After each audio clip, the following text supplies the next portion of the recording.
pessoas, porque a gente vai ganhando tempo com isso, tá? Eu costumo, quem me conhece, a não ser que tenha algum imprevisto, começar as coisas no horário certo. Eu acho que já deu aí, né, uma margem para que a gente, uma margem de tolerância, né, para a reunião acontecer. Então, como eu coloquei aqui, reunião de alinhamento com coordenadores do ensino médio e professores da campanha. Por quê? Nós vamos ter dois movimentos.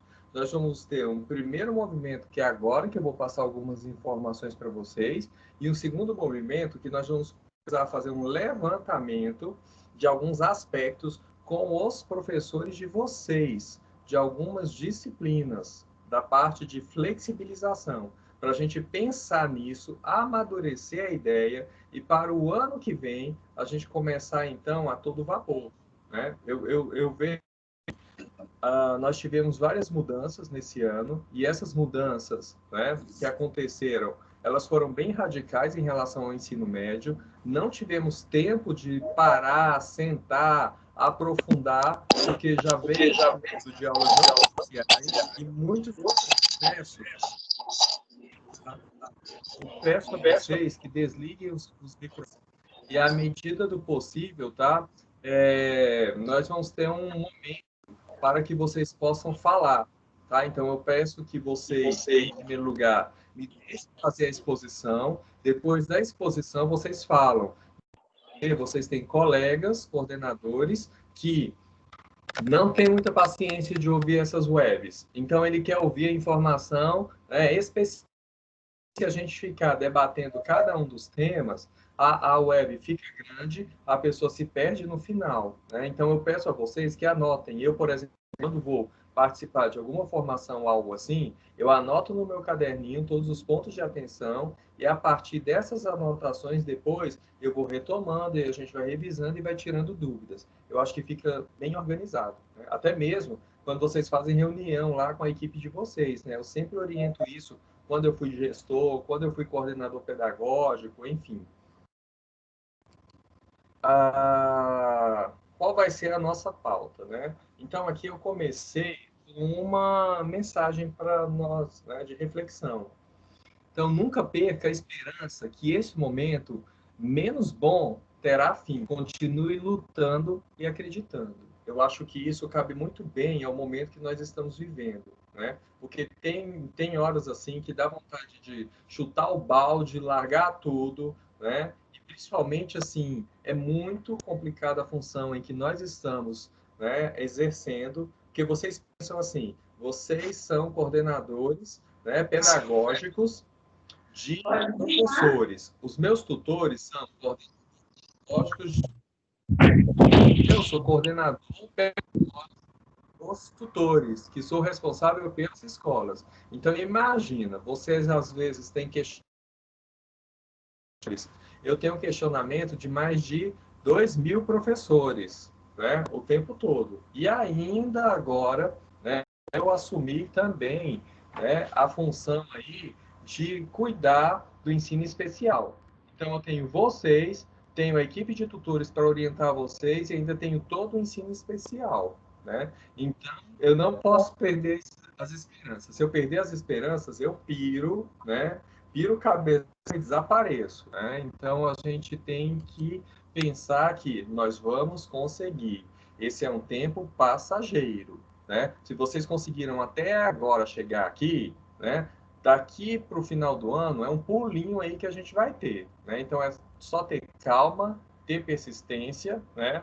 Vocês como líderes pedagógicos na escola, né? Às vezes a gente não está muito bem, mas a gente não pode transparecer essas emoções para a nossa equipe. Eu acho que esse é um dos desafios quando você exerce função de liderança, né? É você separar seu lado pessoal do profissional e tentar motivar essa equipe. E eu vejo que as coisas fluem de acordo com energia. Quando eu passo uma energia boa para alguém, eu recebo essa energia de alguém de volta, né? Eu recebo um feedback que vai me reanimar e me retroalimentar, né? Então a gente tem que sempre pensar na questão de troca. Quando eu distrato alguém, lá na frente uma outra pessoa vai me distratar, não necessariamente aquela. né? Isso vocês podem perceber que sempre acontece. Então, assim, a primeira coisa é: agradeço a vocês pelo trabalho que vocês têm realizado. É árduo, não é fácil, é difícil. Tem grande parte de vocês estão completando carga horária com aula, então vocês estão vivenciando aula, vocês estão vivenciando a questão da coordenação.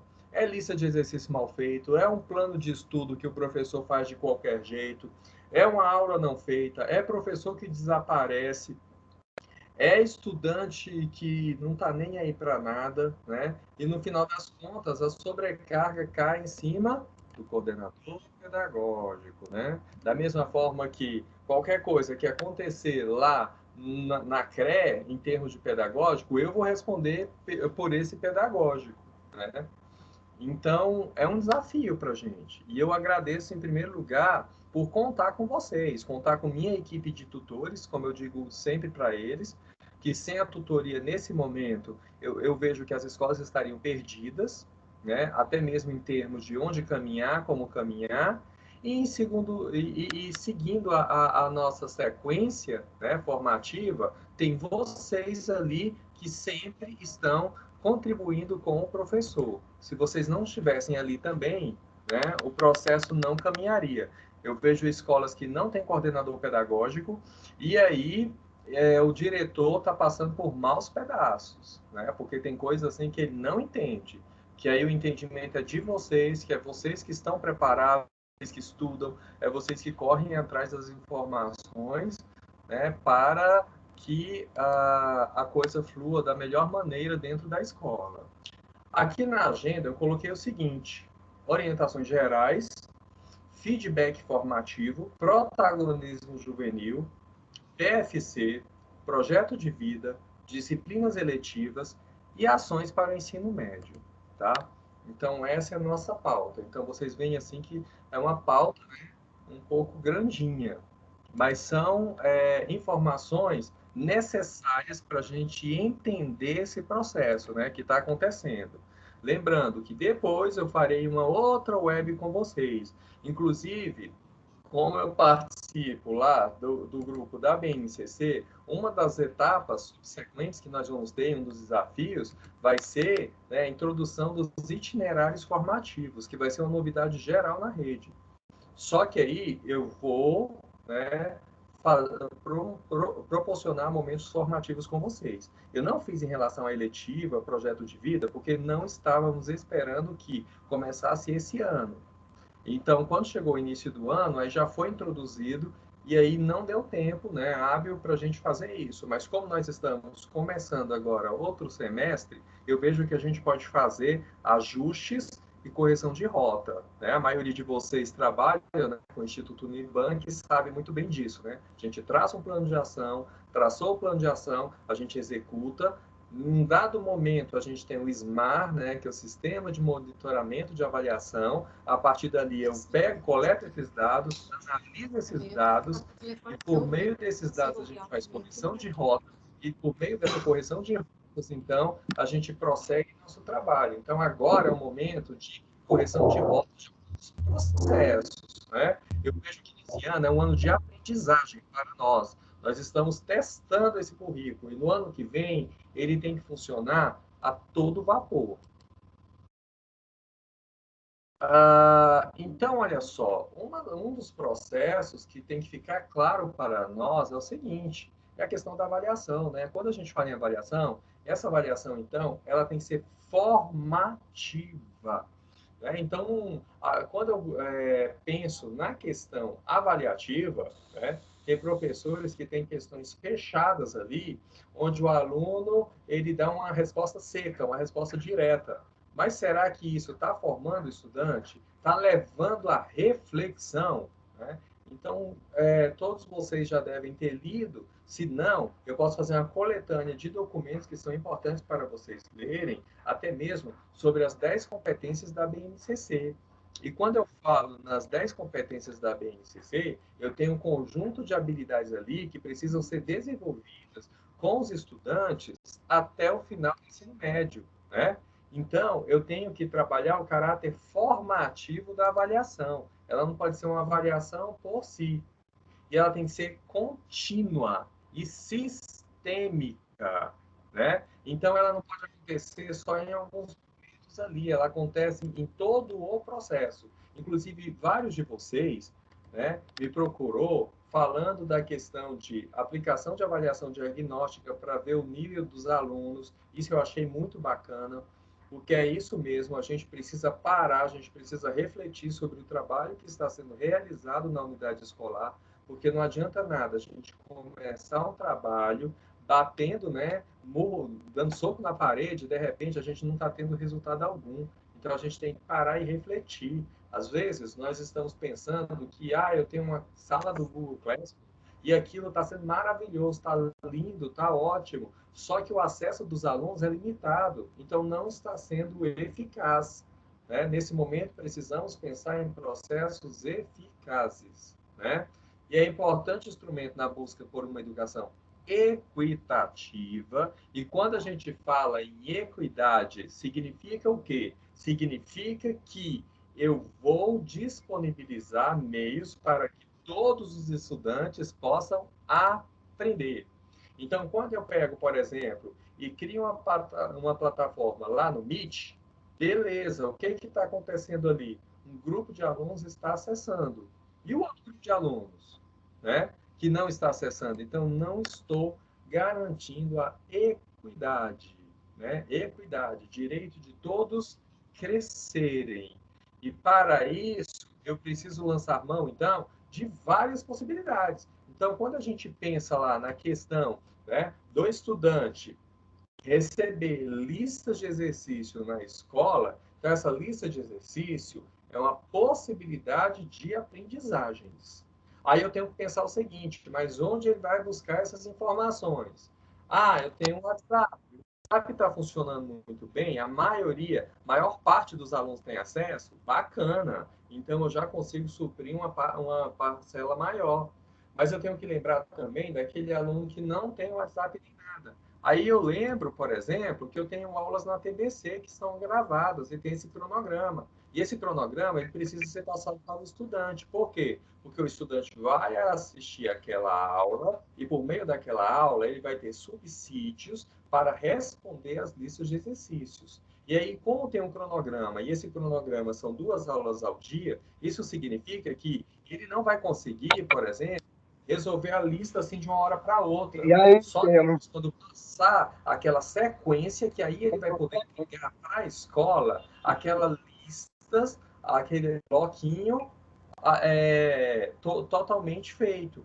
Então a gente precisa ter esse feeling de pegar aquela lista, de pegar a programação da TBC, que eu já passei para os tutores passar para vocês, certo? E observar e analisar. E aí, contempla tudo? Não contempla. Então, eu vou dar um prazo maior para o menino, porque ele vai assistir essa aula, vai responder. Então, eu estou garantindo a equidade, porque ele está tendo acesso à informação. Outra coisa, as listas de exercício, eles não podem ser uma lista por si só. Então, tem várias escolas, eu sei que muitos de vocês estão se preparando para fazer listas extras.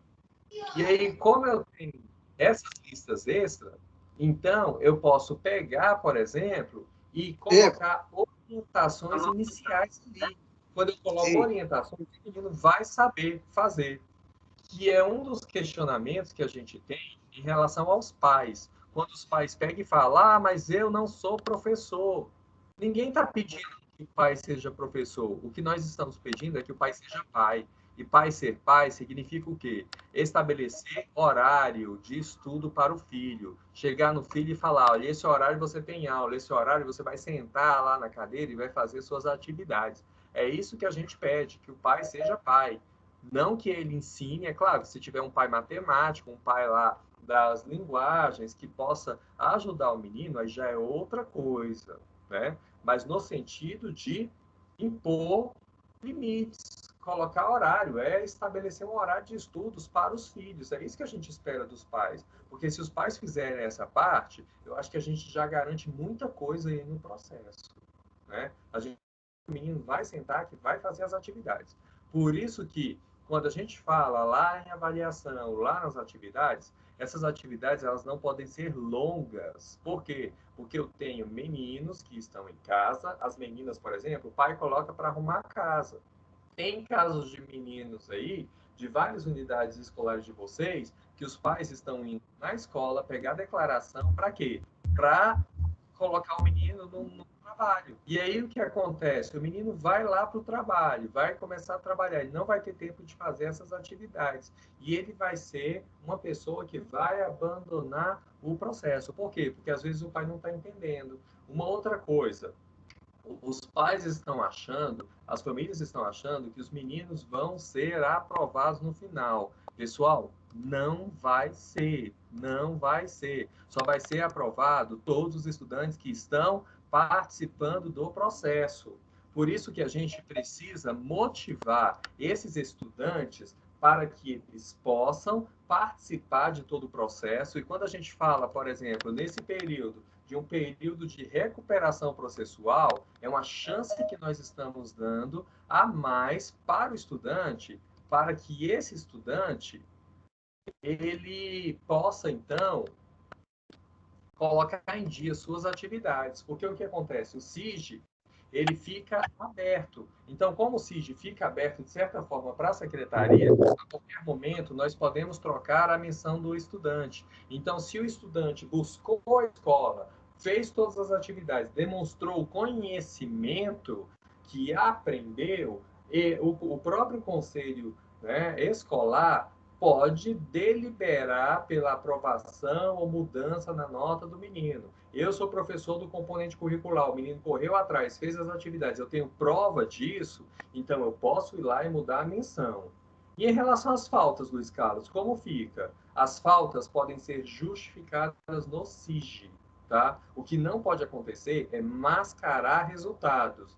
Infelizmente, tem escolas que eu já estou sabendo que gestores, enfim, pediram para lançar nota de cabo a rabo. Ah, a nota é 6, lança para todos os alunos. Isso está errado, gente. Isso é ilegal. Em nenhum momento o Conselho Estadual de Educação deu essa orientação. Peguem todas as resoluções lá e deem uma lida. Em momento algum está dizendo que todo mundo precisa ser aprovado. O que a gente precisa fazer é garantir que o estudante tenha todos os recursos e acessos possíveis para que ele consiga produzir conhecimento, consiga aprender. E a partir da comprovação do seu processo de aprendizagem, aí sim eu vou avaliá-lo, certo? Tem um estudante que não conseguiu atingir resultado. Eu posso, por exemplo, passar uma atividade extra para esse estudante e, a partir daí, do esforço dele, ele conquistar aquela nota. Então, não fui eu que distribuí nota para o estudante apareceu. E eu não sei se vocês se lembram que lá no próprio PPP de vocês e nos anos anteriores, a orientação era o quê? O menino pode aparecer a qualquer momento na escola, o menino evadido, de repente, resolver estudar. A gente pode recusar? Não. Mas aí ele vai ter que correr atrás do prejuízo, no sentido, né, de conquistar tudo aquilo que ele perdeu. Isso tem que ficar claro, tá? Essas coisas têm que ficar claras. Uma outra coisa que talvez tenha impedido aí o processo é a questão clareza.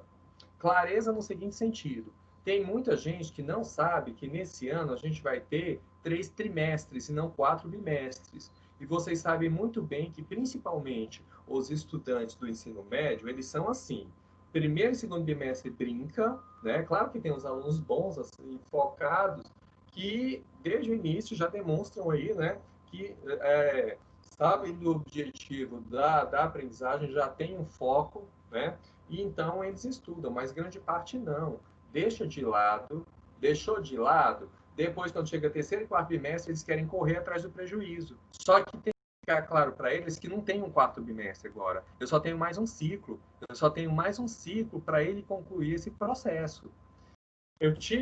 Tem uma escola que fez uma proposta que eu achei muito bacana, que eu vejo assim, que coisas legais a gente pode compartilhar com todos, que é o seguinte: esse trimestre é longo, certo? O que a gente pode fazer? A gente pode ir avaliando esse estudante por meio das atividades que vocês estão desenvolvendo, enfim, até a metade do processo, até a metade desse período. Chegou na metade, a gente dá uma parada, reflete sobre como esses estudantes estão, e aí a outra metade, a gente já vai aprofundando, terminando e resgatando os estudantes, porque aí a gente tem como fazer isso e não deixar tudo lá para dezembro, na última semana, e ficar aquela correria louca. Então a gente pode dividir as coisas. A escola optou por simulado, faça um simulado formativo. A partir dali, você vai ter um diagnóstico da turma, lá no meio do processo. Não foi bem, então ainda a gente tem tempo de resgatar, porque eu vou ter a outra metade para que isso ocorra. Tá? Então, eu acho essa iniciativa bem interessante, tá? Fazer isso é ilegal? Não, tá? E te dá tempo para que você possa fazer correção de rota e reorganizar. Então, às vezes, eu estou utilizando lá o WhatsApp e, de repente, todo mundo parou de usar o WhatsApp. Se todo mundo parou de usar o WhatsApp, então eu vou continuar no WhatsApp? Não. Então, eu vou ter que pensar em uma outra proposta. Nem que seja outra proposta, tirar cópia para todos os estudantes, sabe? Esses estudantes pegarem na escola essas atividades, mas a gente tem que ter esse feeling. Outra coisa, os tutores, eles pedem para vocês sempre dados do painel de monitoramento. Para que serve aquilo? Para a gente analisar. Então, aquilo não são números secos, porque número por número não tem valor nenhum. Mas para vocês, escola, e para nós, o que a gente faz? A gente avalia como está o andamento das aulas. Então, se em determinado momento a gente nota que a queda, né, da frequência do estudante, a gente tem que parar, pensar como estão sendo essas aulas, como estão sendo essas atividades, como está sendo o horário escolar, né? Pensar na questão do aluno, e aí, o acesso dele é por conta do acesso, que ele não tem mais? Se ele não tem mais, eu parto para o plano B, eu já coloco esse aluno na lista de estudantes que vão receber atividade impressa, certo? Não deixar esse aluno perdido no processo. Tá? Por isso que é importante, eu vejo que em várias escolas, né, a gente tem no CEPIS, nós temos os tutores, que eu acho legal essa coisa de tutoria. E no ensino médio, a gente tem os padrinhos de turma, né? Então a gente pode pensar na questão aí dos padrinhos de turma, tá reforçando cada um com sua turma, né? Essa questão de trazer o aluno. A gente pode pensar, por exemplo, num aluno cuidar no outro. Né? Um aluno cuida do outro. Olha, João cuida da Maria, Maria cuida do José. E aí o João, ele fica no pé da Maria. Vamos assistir a aula, vamos motivar. É a questão da gente até exercer o protagonismo e parceria, porque a gente não consegue atingir todo mundo, mas um colega chamando a atenção do outro e puxando esse outro colega para a aula, eu acho que facilita o nosso processo. Eu vejo assim, que a gente tem que fazer um monte de coisa, tem, mas aquilo que a gente pode compartilhar com o outro, né? Eu acho que ser líder é isso. Ser líder não é mandar as pessoas fazerem, né? Ou pegar tudo para si e fazer. E sim compartilhar com a equipe e a partir daí traçar metas conjuntas e conduzir esse processo juntamente com sua equipe, tá? E aí, olha só, nesse semestre, então, no começo aí, nós tivemos o currículo adaptado. Quando eu recebi esse currículo, inclusive eu fiz parte da construção desse currículo adaptado. Nós pensamos o seguinte: o tempo é curto, porque nós tivemos um mês de nivelamento, e um mês de nivelamento, dependendo do componente curricular, há uma perca grande. Então, eu, por exemplo, minha formação inicial é química. E aí, química são 2 aulas semanais em várias escolas. Então, um mês para mim já são 8 aulas. E 8 aulas para mim é um tempo muito bom. Né? Então, nós pensamos nessa questão de enxugar para quê? Para garantir qualidade. E uma das coisas que eu digo para vocês é o seguinte: o que nós estamos fazendo agora vai ter consequências para o ano que vem. Né? Ano que vem não vai ser um ano normal, não. Apareceu vacina no início do ano, bacana, voltamos lá às aulas normais. Só que algumas habilidades e competências, e principalmente de ensino médio, nós vamos precisar retomar, porque esse menino faz Enem. né? Então, assim, vai ter que se pensar numa outra perspectiva. Nós só vamos ter uma regularidade de toda a rede, talvez em 2022. 2021 ainda seja adaptação. E se essa vacina não aparecer ano que vem, tá? Eu posso segurar a vocês que a gente não vai voltar em período presencial, não, né? Por isso que algumas, como eu posso dizer, orientações, às vezes fica parecendo assim, deram uma orientação e agora estão mudando. Essa Secretaria da Educação, ela é doida, o tempo todo não respeita. E, na verdade, não é isso. É porque a gente trabalha com possibilidades. Então, até nas férias, né, tinha a esperança de que pudéssemos trazer as aulas presenciais agora. Só que diante do quadro, não tem uma vacina ainda, está em teste. A gente não tem, a Secretaria da Educação não tem recursos suficientes para adequar todas as escolas. Vocês estão vendo que muitas escolas estão recebendo, aí, graças aos esforços da professora Nicleia, né, junto à secretaria, estão recebendo recursos para reformar escolas. Então, nesse período, a gente está reformando, está adequando escolas. E depois dessa adequação de escolas, ainda tem outras coisas a serem feitas. Porque a gente tem que pensar em banheiro. O banheiro tem que estar limpo o tempo todo. Nas escolas não tem funcionário suficiente para isso. Álcool gel. A gente está mandando álcool gel para as escolas, por quê? Porque é um público limitado. A SEDUC não tem como mandar álcool gel para todos os estudantes e toda hora, todo dia. Sabonete também não. E nem a escola tem verba para isso. Quando a gente pensa em máscara, aluno estudar com máscara, ele não pode levar uma máscara, não. Ele tem que levar pelo menos 3 máscaras, porque a cada 2 horas você tem que trocar essa máscara. Porque senão a máscara fica úmida, cria fungo e daqui a pouco você está tendo doença respiratória. Então, pior ainda, você não vai ter Covid, mas vai ter outra coisa, né? Então, são procedimentos que envolvem dinheiro, envolvem um bando de coisa que, infelizmente, né, eu não vejo, estou falando Luiz Carlos, eu não vejo possibilidade de voltar sem ter uma vacina aí, né? Então a gente tem que estar preparado para esse tipo de coisa e entender que algumas atitudes elas mudam de rumo, por quê? Porque nós estamos vivendo uma realidade, certo? Que ela é mutável, né? A cada momento as coisas mudam aí. Então, a gente tem que ficar antenado a essas mudanças. E quando a gente fala lá em mudanças, né, o ensino médio foi uma das modalidades que a gente teve uma mudança muito grande, como vocês puderam acompanhar. A primeira coisa foi o choque em relação à matriz. De repente, eu recebo uma matriz e aí eu tenho que cumprir essa matriz. Eu não estou entendendo essa matriz direito e a gente precisa, né, tocar o barco. No início do ano, eu propus aos gestores para tirar dúvida em relação